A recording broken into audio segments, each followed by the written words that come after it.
MySpace in the early 2000s was a haven for online creativity. It's one of the only places where you could kind of carve out a little part of the internet and make it completely yours. And I remember having so much fun as a teenager just crafting the cringiest profile with Linkin Park playing in the background and a whole bunch of weird imagery. I wish I could find it again. And really, it's a shame that all that stuff is lost for most people. So I'm going to recreate MySpace today with a 2023 flair and try and get a little bit of that personalization into the UI that I fondly remember from my teenage years. For context, this is what MySpace looks like now, and it's quite possibly the best case study for how to have an identity crisis as a website. I still don't really know what the purpose of this website is supposed to be. So we're going to come up with our own purpose. MySpace is going to be kind of the social platform that's very closely associated with music.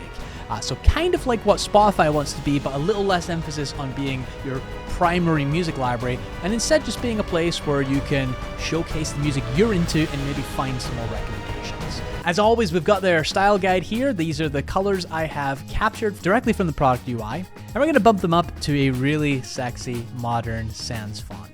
Here's everything I would want to do in a UI like this. Just want to discover new interesting artists that fit my tastes, showcase those music tastes on my profile, view updates from other musicians, and of course, we're also going to do a best friends ranking feature to just stir up the drama like you could back in 2003. So this will be a fun one for me. Hang in there, and let's see what we come up with.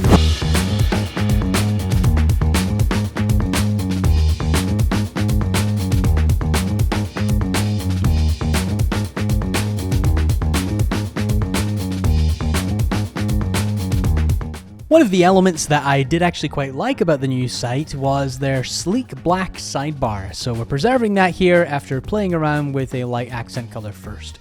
I feel like this does give MySpace kind of a more modern feel, and I wanted to preserve that in this UI. Next up, whenever one of the primary value propositions of your product is to explore or discover new options, you really want to consider a search-first approach, where you really emphasize the search and make it quite a large element on the screen. So here we're repurposing the header to essentially just be a search bar with the user menu off to the right.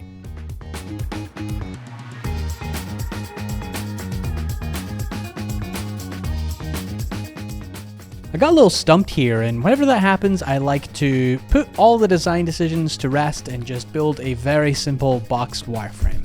So that's what I'm doing here to kind of figure out what would make sense to go inside these sections, and then I'm going to flesh out all the details with much higher fidelity later.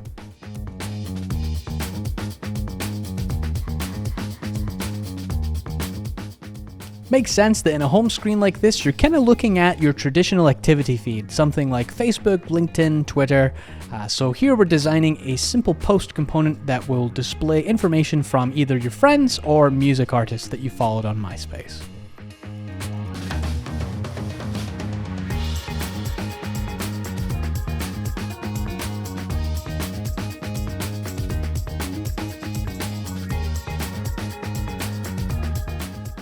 I really like this treatment of giving users a couple of really small icons to click on to switch between the post type they were making in their activity feed. So we're stealing this directly from Twitter, and I think it adds to the really nice modern minimal aesthetic that we've got going on so far.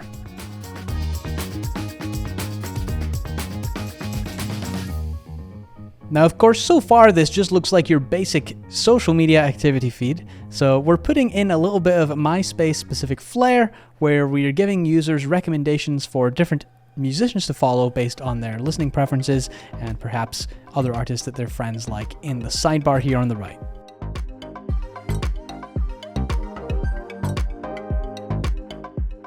Now, I often find it's a little bit too easy to do these redesigns and make the UI really easy to use if I just don't consider the commercial intent of the UI at all. So removing things like display banners and ads is an easy way to improve usability, right?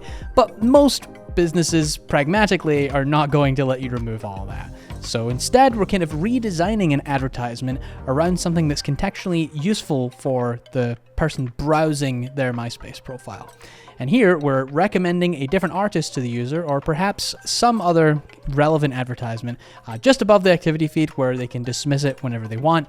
That way, we get the best of both worlds, a very user-centric activity feed, and also a little bit of commercial intent.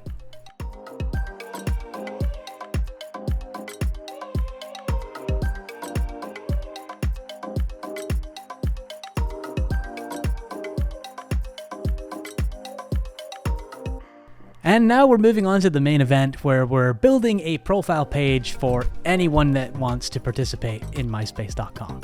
And of course, couldn't pass up the opportunity but to name this part of the UI MySpace. And we're going to go through the process of trying to reintroduce as many of the fun features that I remember about MySpace as we can, without totally torpedoing the usability of the site.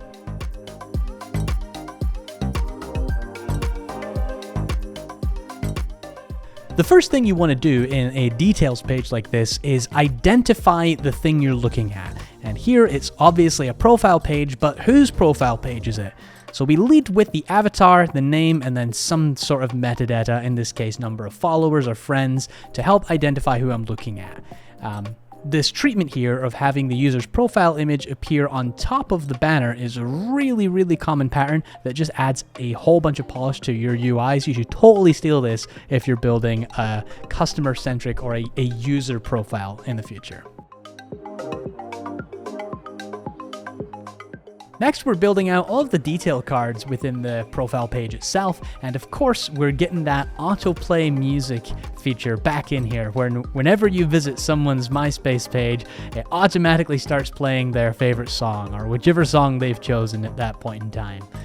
This was a very immersive, fun part of the old MySpace, which we're bringing back. And it's also worth noting that although we're trying to bring as much as we can back, the one thing we're not bringing back is the full page image customization. And the reason I'm not doing that is because it's just too easy to totally destroy the visual hierarchy if we enable users to freely upload images for a complete container background of the page. Instead, we're sticking with the more modern paradigm of letting users define a banner image of their choosing, so they still get some degree of customization without breaking the UI.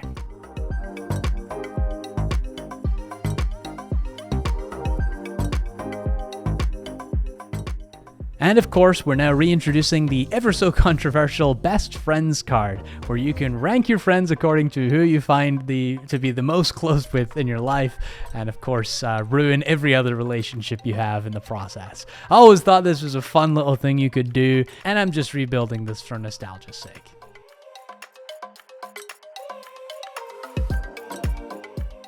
All right. We're done, and although it's kind of a mix between the current UI and the old UI, I quite like this one.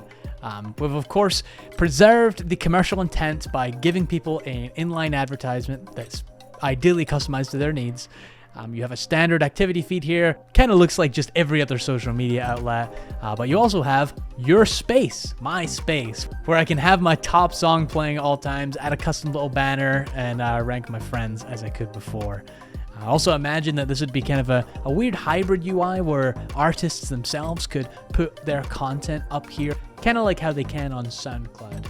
But overall, I think this is a significant improvement. This is at least a step towards a more cohesive MySpace. That actually makes sense, but let me know what you think in the comments.